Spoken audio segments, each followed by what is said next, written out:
is truly an honor, ladies and gentlemen, to invite our distinguished chief guest, Dr. Rasha Kelej, to address the gathering.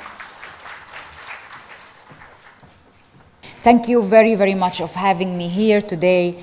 And I really want to tell you I'm very proud to be here today to announce our long-term partnership with the Manipal Academy of Higher Education to scale up our training program for embryologists and in the future fertility specialists.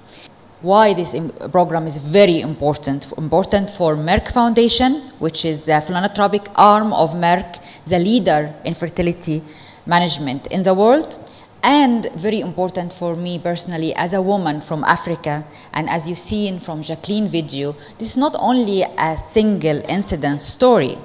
This is many Jacquelines in Africa and many of them also in developing countries in rural areas. We want to empower these women, and it's nothing, I mean, it's a shame that in the 21st century, this kind of violence is still there.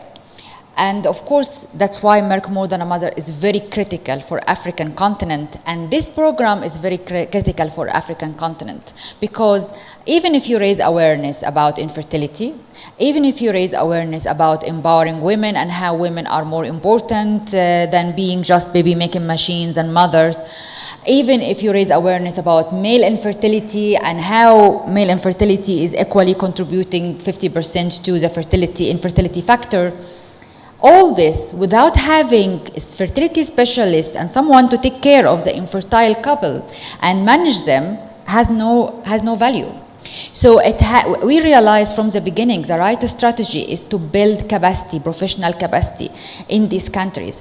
Some countries till today, they don't have even one single fertility specialist to manage even simple cases of fertility, like for example, course of clomiphene citrate or course of antibiotic to unblock the fallopian tubes, nothing. So these countries, for example, if we name few, Sierra Leone, Liberia, Gambia, and Guinea, and Chad and Niger. So many countries also has maybe few fertility specialists or one, which is all located in the capital, and it's not sufficient to manage all the infertility cases in the countries. Specifically, if you know that it's a very high incidence, because according to WHO, 1 couple every 4 couples are infertile in Africa. It's a very high number for overpopulated continent, yes, but it is high because mostly 85% of the cases can be prevented because it's due to untreated infectious diseases. So prevention also is very, very important, and we focus on that in our campaign to eliminate at least 85% of the cases, and the rest of the cases can be managed properly with our capacity building in partnership with Manipal. Something very important and dear to me that to see that we are supporting and making history together with Manipal Academy to help training the first fertility and embryologist will support the first public IVF center in Ethiopia. The first IVF center in 2018 for a population of 100 million population. I think this is great achievement. Thank you very much to make us be part of your history and be part of this history, because the first is always going to be the first. And I know that they are having a list of thousands of patients waiting for them when they go back, and there's still more to come. So they will transform a lot of lives and they will make a big, big difference. Not only Ethiopia, we have also candidates from Uganda, where also the first IVF, public IVF will be established. There is private IVF, but the first public IVF, which is going to improve access to equitable health, fertility care solutions in Uganda, will be there also.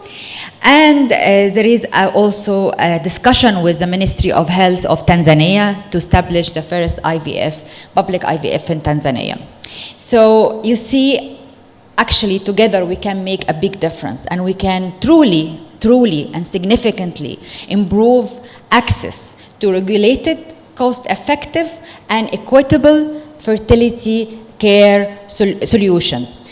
I'm not going to forget Asian continent because we decided that we also expand our efforts and Merck More Than a Mother to Asia in specifically five countries: Nepal, Cambodia, Sri Lanka, Bangladesh, and Myanmar.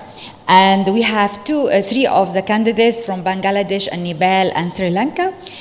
As we discussed before, this also a lot of women are suffering. Maybe it's not the same way or not the same severity, but the stigma of infertility is still there, and in the rural area, knowing that all the IVF is consolidated mainly in the capital, still there is lack of capacity, and the lack of capacity will affect the cost effectiveness. So I hope with this training, this will contribute to the cost effectiveness of fertility care in those countries as well, and we will continue also supporting them and supporting any idea to establish a university IVF or a public IVF in those countries. So thank you very much, and I really looking forward to see the future together, and we lead Africa and developing countries to a better futures together. Thank you very much.